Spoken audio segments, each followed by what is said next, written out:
Good evening, everyone. I hope that you can hear me clearly. Welcome to today's webinar. The theme is on communicating research and medical conferencing.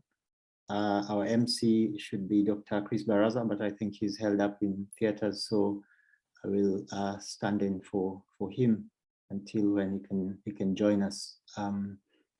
Today we've got two speakers lined up, but before we introduce them to you, I want to take this opportunity to recognize the presence of members of the National Executive Committee and the National Governing Council joining us tonight, and invite Dr. Kigondo to make some opening remarks. Karibu, Mr. President. Yeah, thank you very much, Dr. Nchafasto. On behalf of the Kenya Medical Association, National Executive Council, and National Governing Council, I welcome everyone to this webinar. KMA has, under the research committee, done webinars on research, and we continue doing this to enhance the research capabilities of the association. We are looking towards getting an ethical and research committee in the near future, and I think these webinars will be useful towards that aim. But in the meantime, I want to welcome Dr. Nchafasto to welcome our guests so that we can proceed with what we came here for. Thank you very much. Great, thanks very much, Mr. President. So without further ado, I'm going to invite our first speaker for today evening. That's Dr. Frederick Murunga Wekesa. Dr. Wekesa. Dr. Chris Garrisa. Oops, sorry. Dr. Wekesa is an associate research scientist at the African Population and Health Research Center. That's a collaborator partner institution, the APHRC. He's an epidemiologist and mixed methods researcher with over 10 years experience in grant writing, fundraising, implementation, and communication of research findings. He holds a doctorate, that's a PhD in epidemiology from the University Medical Center in Utrecht, and a Master's of Science degree in epidemiology from the University of Witwatersrand. His research interests span non-communicable diseases and mental health. And today he'll be talking about how to effectively participate in a medical conference. Dr. Fred Murunga, karibu, and share your screen. I look forward to hearing from you. While the session is going on, you can please post our questions in the Q&A box. I'll ask everyone to keep our microphones on mute. Karibu, Dr. Wekesa. Yeah, thank you, Nchafasto. I just confirmed that you can hear me. Wow. I can hear you well. I can see your video. I just can't see your slides yet. Okay, let's do this. There you go. It's projecting. You should go to yes. That's perfect. And tell me that you can only see my main screen, right? I can see your main screen, and the floor is yours. Please proceed. Okay. Right. Thank you. Thank you so much for this opportunity and for the invitation to share some ideas. When I was invited to speak about participating in conferences, of course, with a specific angle to medical conference because of the audience involved here, I had really to go back and ask myself how it was the first time I got an invitation to participate in a conference. I don't remember actually having been prepared in some kind of presentation on what I needed to expect, how I needed to plan for it, and perhaps what I needed to expect at the conference. And it really ignited some interest in me to actually see whether there actually exists such kind of presentations, to prepare people on how to be ready for conferences and to effectively participate in them. So it was quite an interesting exercise even for myself. And I have to confess that it taught me quite a lot, going back, digging up, just seeing what people have said about this topic, and it made me a better person, preparing for my next conference. So I can't really wait to go to my next conference and see whether I can be better prepared and effectively participate.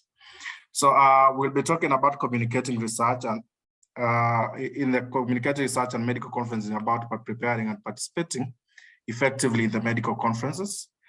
And perhaps we should start where we should to just remind ourselves why conferences are important. And I'll come back to this slide at the very end, because there could be other ways of looking at the importance of conferences. But we know that conferences really are on a forum that is ideal for communicating your own research to really experts and other people interested in your work.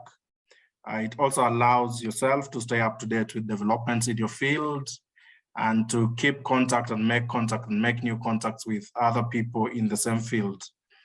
But it also inspires your current research and your future research. I think I've been to conferences, congresses where new ideas have been imparted in me and have shaped the way I look at my career progression and some of the areas that I want to carry out research in. It may be different in medicine because of the different specialties, but even within a specialty, there could be different areas that one may be interested in pursuing in terms of research. So that can still inspire different topics of research within your broader field. You can actually polish your presentation skills while attending these conferences. It offers a different platform, different dynamics, different environments where you can watch effective presenters do their trade, or you can actually learn from the mistakes of other least effective presenters. And those two combined can actually help make ourselves better as we prepare for the next presentation. So it's important for us to really know that the research you can present at a conference is either completed work or completed study, or it can be your work in progress, or it can be part of your overall project, right? You can actually just present a literature review wherever, maybe part of a systematic review that lays the stage for bigger research that you plan to do. And conferences will help you to stay connected and establish a sense of community that will help improve your research ideas and actually guide you along your research progression going forward.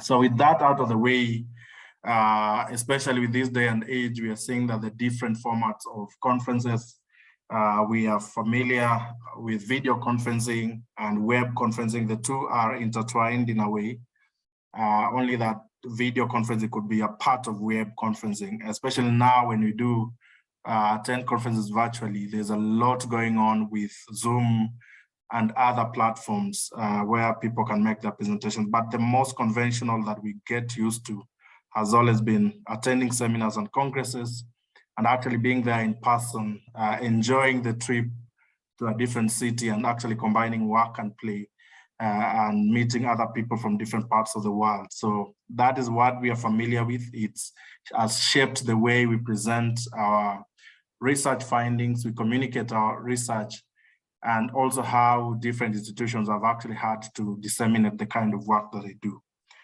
So these really are the major ones. There could be other ones, with the changing times, and we may be seeing a proliferation of other platforms where we can share our research materials. This is obvious. Usually the process is, there's usually a call for abstracts.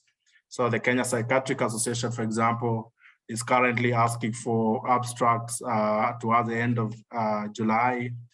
And people are now responding for that and submitting the abstracts and the ideas they have, which will undergo expert review.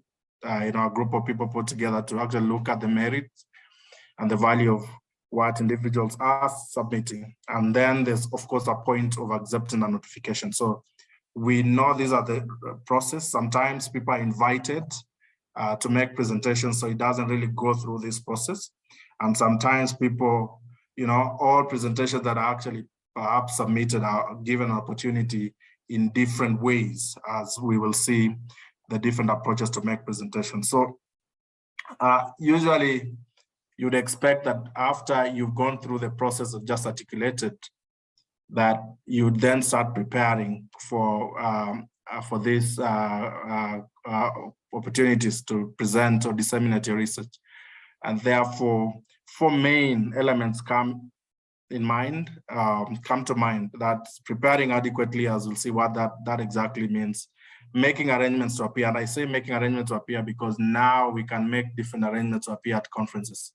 We can make arrangements to appear virtually, which means having all the tools necessary to help us participate, like we're doing in this webinar, or look for visas and anything that is required to travel from point A to point B to actually make presentations, or nominating someone on the other side to actually make a presentation if you wouldn't make it in person, and things and such kind of arrangements. And actually making the presentation and receiving feedback, and then networking and actually staying in touch. So to me, these really are the main components. After your article, your abstract has been received, is really for you to look at doing this after that acceptance, so that you can actually fulfill the goal of presenting at a conference.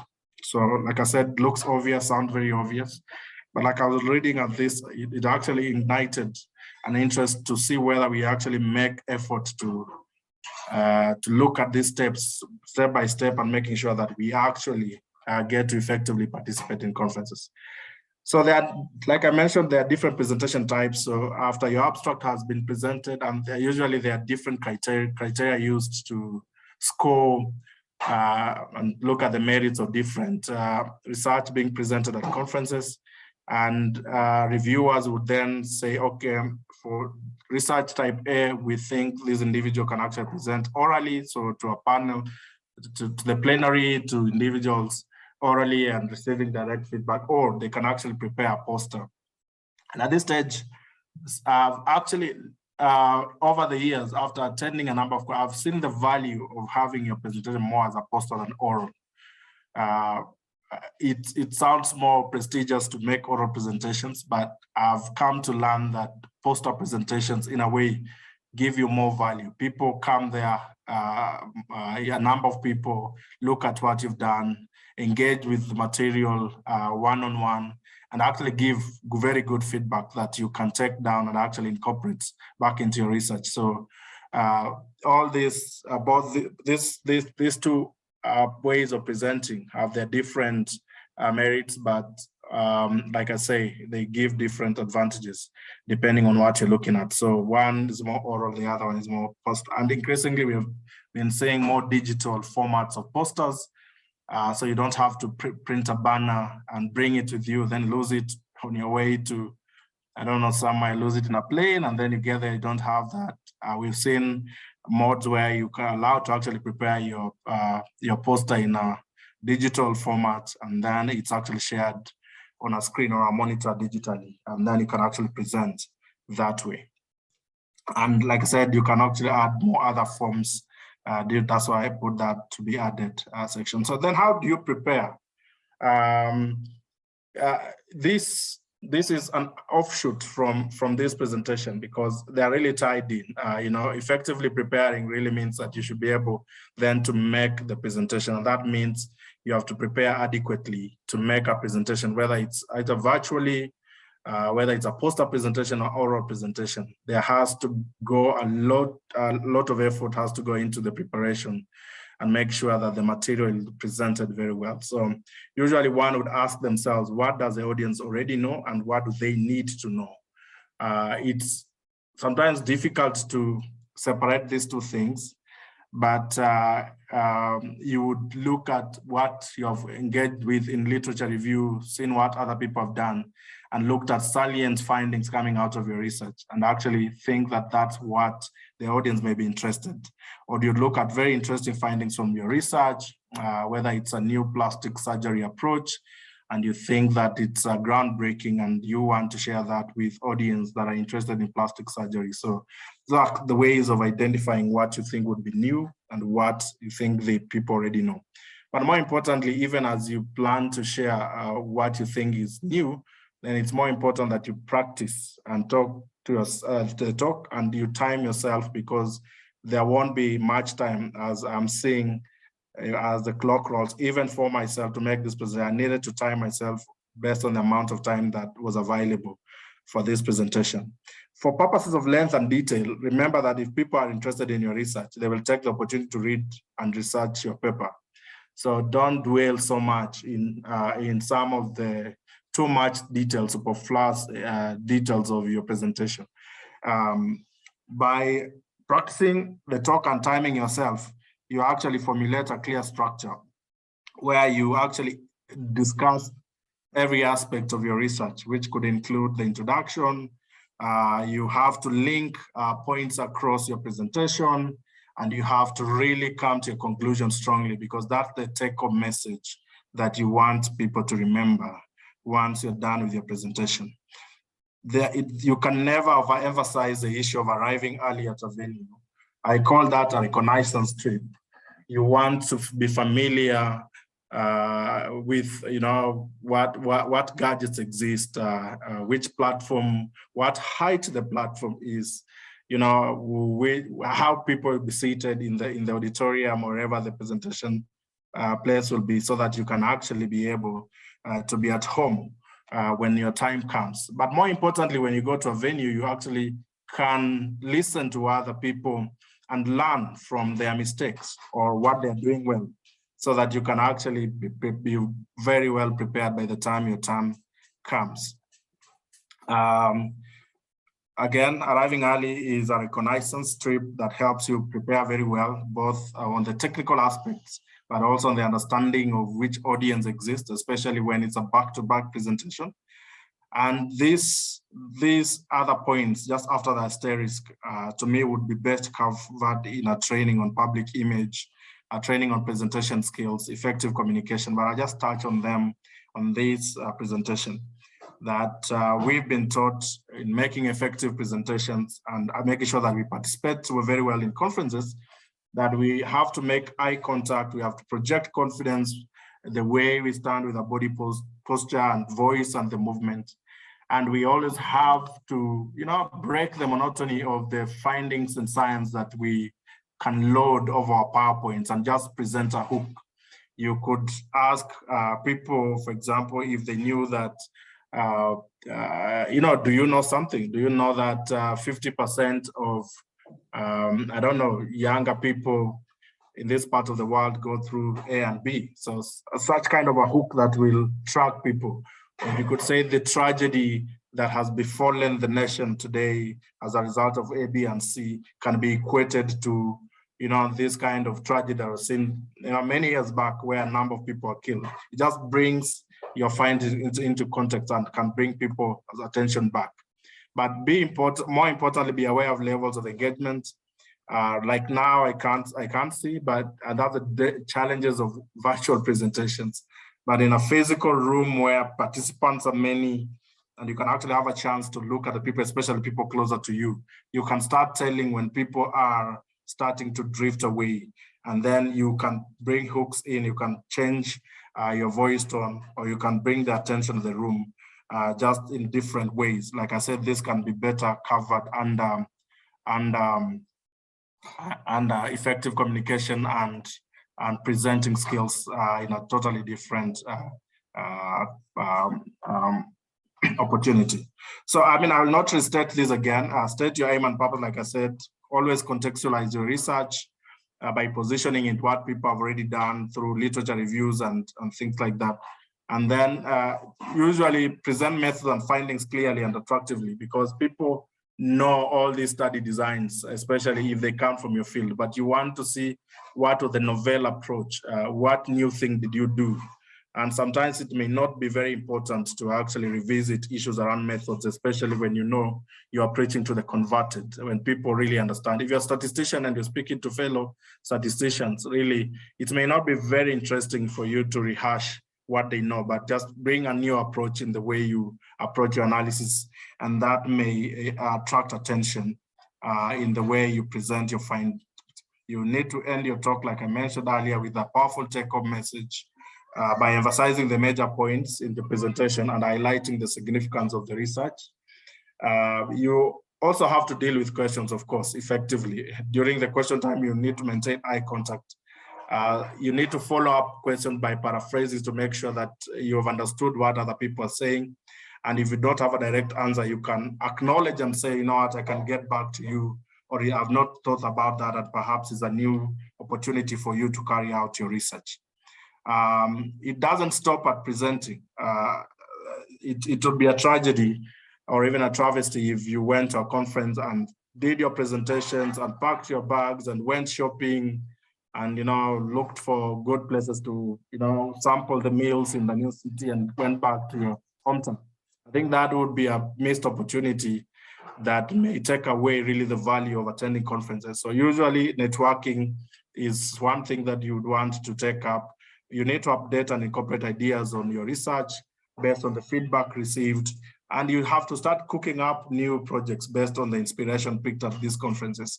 So really, the after period for me has always been a challenging and more important bit, because there are many notes that you take and you really want to quickly bring them into your presentation or into your research and take note of incorporating that into the work you'll be doing. Because you're a researcher, you're going to have another opportunity to present at a conference, and you really want to be repeating the same mistakes or repeating the same things you did prior to your current presentation.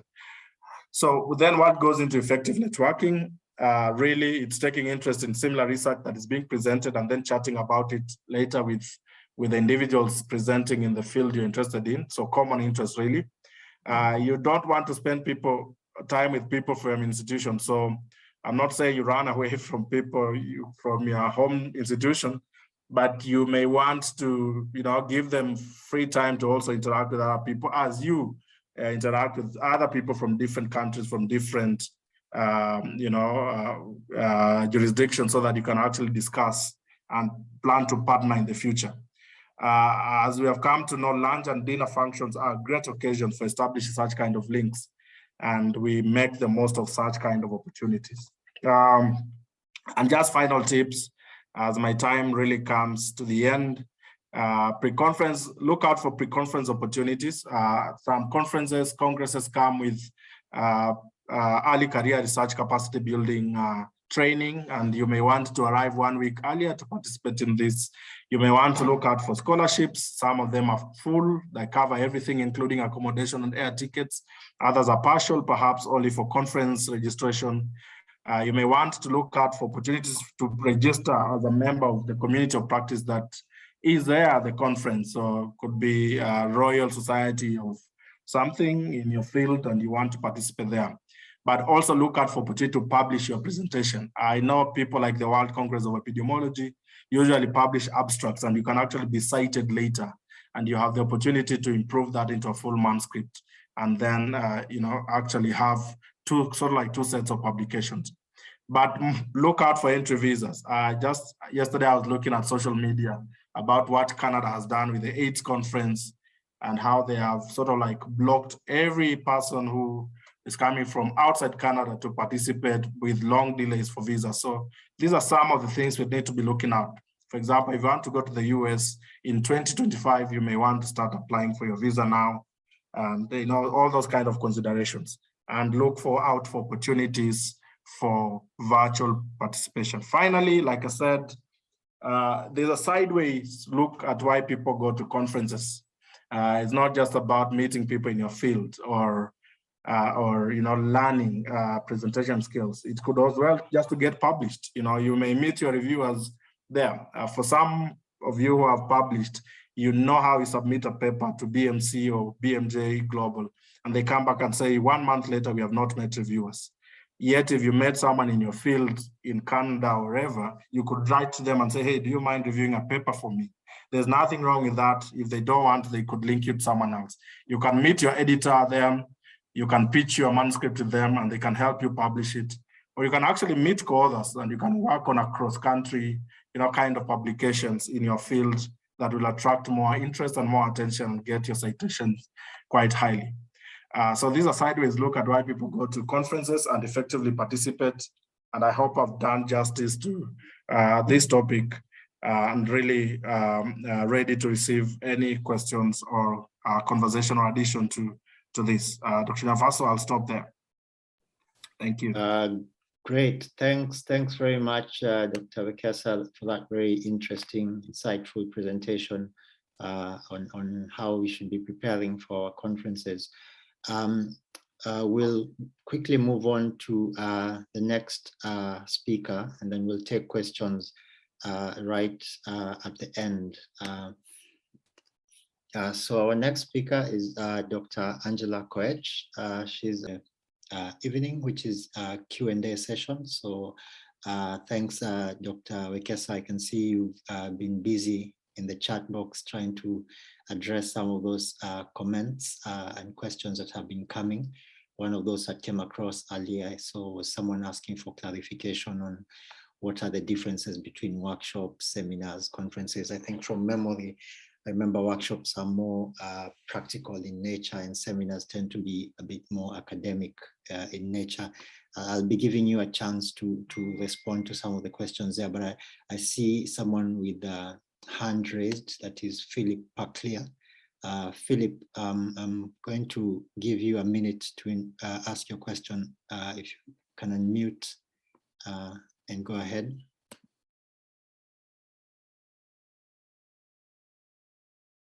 Okay, that hand was probably just erroneously raised. So Dr. Wekesa, do you want to just quickly go ahead and address some of, I see you've been typing responses in some of those. Maybe the one that we can take, I think Professor Luoch had mentioned that sometimes there are huge crowds attending conferences. I think the Society for Neuroscience is probably one of the largest ones that has almost 10,000 attendees, and trying to organize meetings or catch the attention of, some of the keynote speakers might be difficult. And this, I think, is where some of the aspects of having a good mentor who gives you what we call a through pass in science. They give you a very soft introduction to some of these people can be helpful. Dr. Wekesa, please go ahead. Yeah, thank you. I think I totally agree with what Prof is saying. In this day and age, when you have conferences attracting many people, the advice or eye contact sounds a bit of an oxymoron, I think. But I was also taught during public speaking that in a crowd that could be intimidating, standing in front of many people, one tactic that you can use is identify one individual in the crowd that looks very friendly and work with them and keep shifting from one person who is friendly to another person you identify to be friendly as you bring your points out clear. They help calm your nerves. They help give you some kind of reassurance as you make your presentation. And it sort of like just makes it easy to make that. So I guess that's how I was looking at it. But things keep changing. We have good crowds. We have CCTV cameras now, closed circuit TV cameras. They have monitors that are projecting your presentation across an oval room. And so that dynamic may have changed, but I think it still has a place in the way we make presentations and achieving effectiveness and much value for the work that we do. That's where I was coming from. Yeah, I think the rest are really beyond my scope.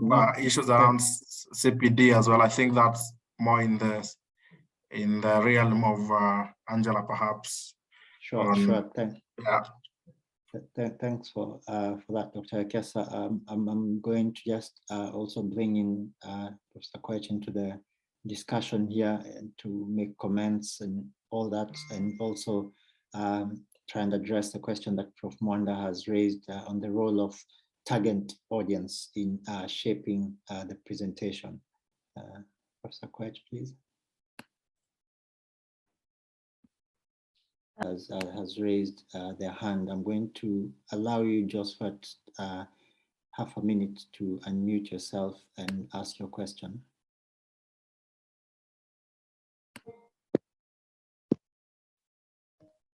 Yeah, go ahead, Joseph. I think that was an erroneously raised hand again. Well, we'll just keep going down. I see Florence has put in the chat box something called Engage Kenya as another platform. just for the sake of the audience. Thanks for that, Florence. The other question up there, I think Prof. Aluoch has commented that bad questions might also be useful, and who decides what is a good question. I think this is a very interesting point, and we can go over it long beyond the evening. I think we can, in summary, what I can say is sometimes you don't want to ask questions that you can easily Google and find the answers. I think that is what I'd consider a bad question, something that you can very easily find an answer for yourself. A good question would be something that is more thoughtful and you know, related directly to what the talk that the speaker has been giving addresses. I'm going to allow the two speakers to also give their inputs into that and also bring in Dr. Nekoye's question there from the farmer perspective. What can we do to make our presentations more relatable? Dr. Wekesa. Yeah, and I think that question really resonates with all of us. We sort of like understand the language we work in better, the jargon, not the science. Breaking that down to what other people, taking the jargon out of the presentation sometimes can be very challenging, because it may seem like you're diluting the message, diluting your research, diluting the findings. I don't know whether there's an easy way to say that, but just try and use alternative language that could say the same thing, but would perhaps appeal, relate with the majority of the people. And I think it still ties into the crowd, right? If they're fellow pharmacists and experts in the field, they can understand the jargon that you can speak. But if it's other people, there's trying to use alternative language that would say the same thing. It may be longer, it may be statements and sentences instead of just one word. But I don't think we have a way around it. Dr. Koech, I don't know what you think about that. I just don't know whether there's another way of going about it. Because did you want to add anything? I want to bring in Professor Aluoch. I see he's raised his hand there, and some of the comments he had made is currently there are huge conferences with multiple parallel sessions that can confuse attendees. I think for this maybe early preparation, looking at the abstract book and trying to plan your time effectively might try and address that point. But Professor Aluoch, you're welcome to unmute yourself and make a few comments. I know you've got lots of experience with conferences and thank you. Yeah, please. Thank you, Dr. Bonya. Yes, I got a lot of conferences after having attended conferences for 54 years.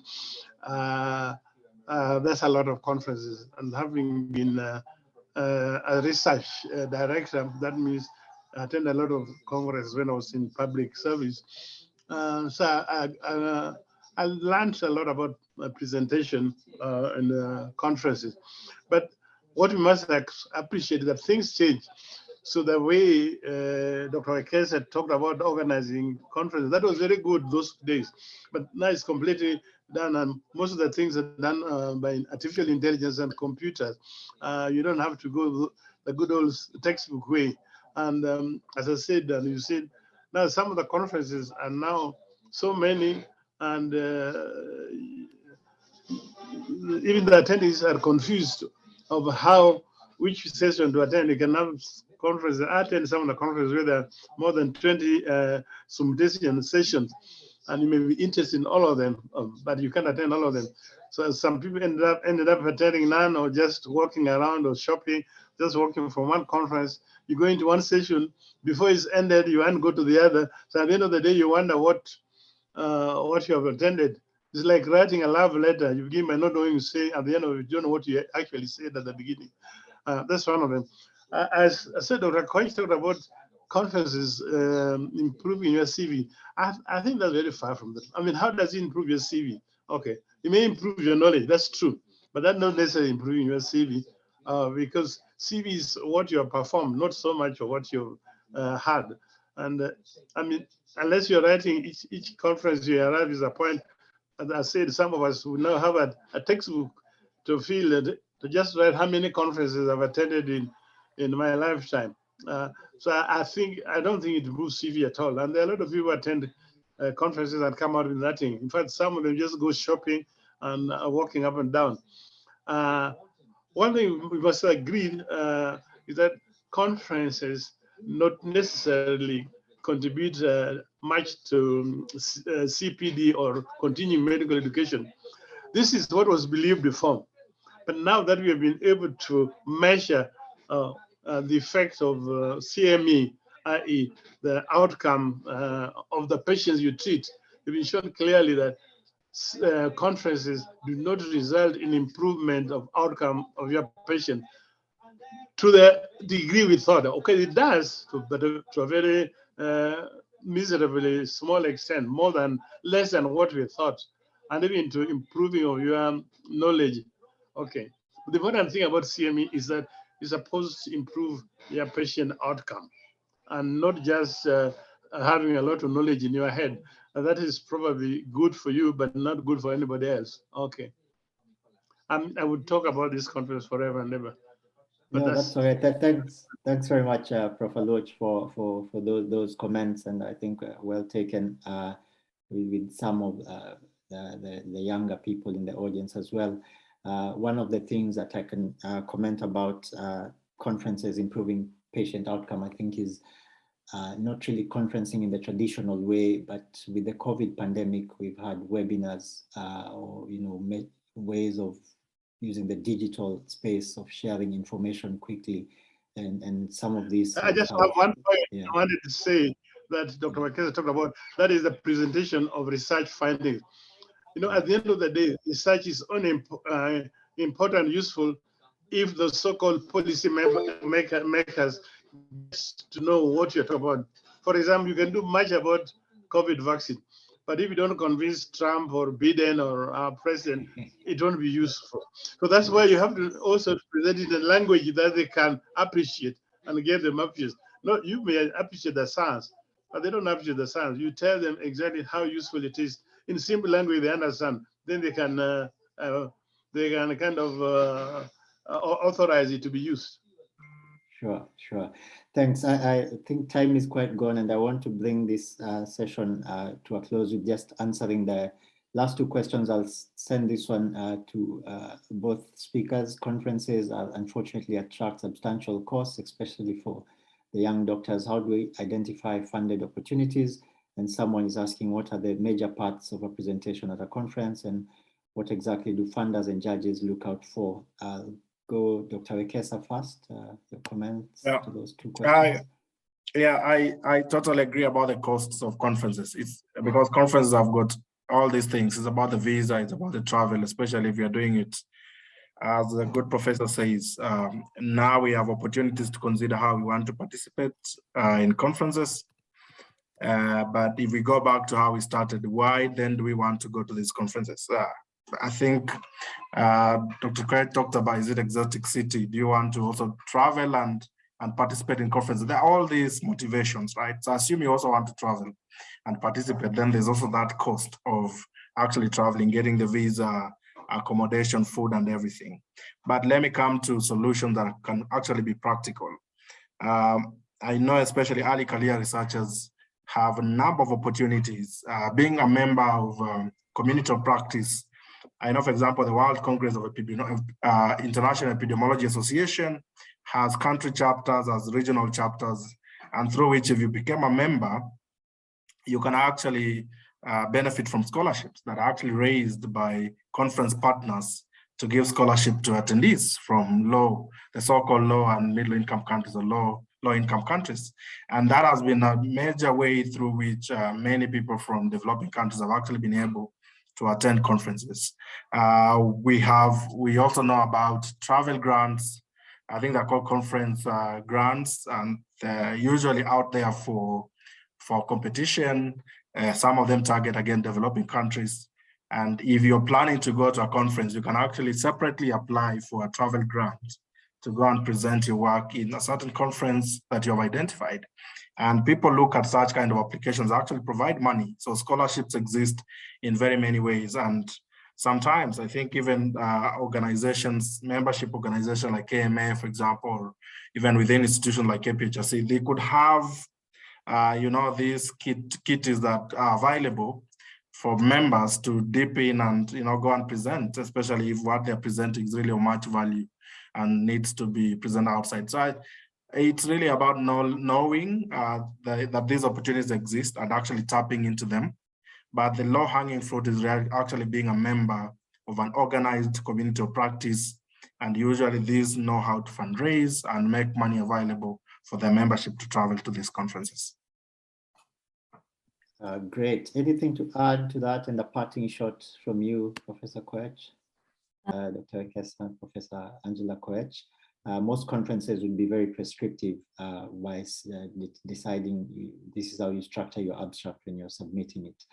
We want to get to the closing session. Just before I invite our Secretary General, Dr. Diana Marion, to close, I see Professor Loach has raised his hand. Professor Loach, I'll allow you 1 minute. 1 minute, 1 second. Yeah. No, I just wanted to say, most, as I said earlier, most things change, and the same thing has now happened to the type and the funding of conferences and research. Before, a lot of pharmaceutical companies used to sponsor participants and research workers, but now this is being discouraged by most organizations. In fact, in the European community, they no longer allow company to sponsor you to do research. And also the type of research has completely changed. And now we know research done in a serious manner is not done by big commercial companies. There are good days when we are still young doctors, when individuals could do discover bigger things, like when I was in student my career, Bucky discovered Bucky lymphoma, and Cook discovered the Kaposi sarcoma. That type of thing is just almost out of question now. Most of the young research workers, some will just do some operational and epidemiological research, which is limited in its application sometimes. But one of the things that things have changed. So the research is no longer much of an individual, and a lot of it is now, again, artificial intelligence, which if you don't have much of in our society, then it makes research very limited. And now much of the research are now global. So you do a lot of global cooperation. Now it's a small village, so the whole world.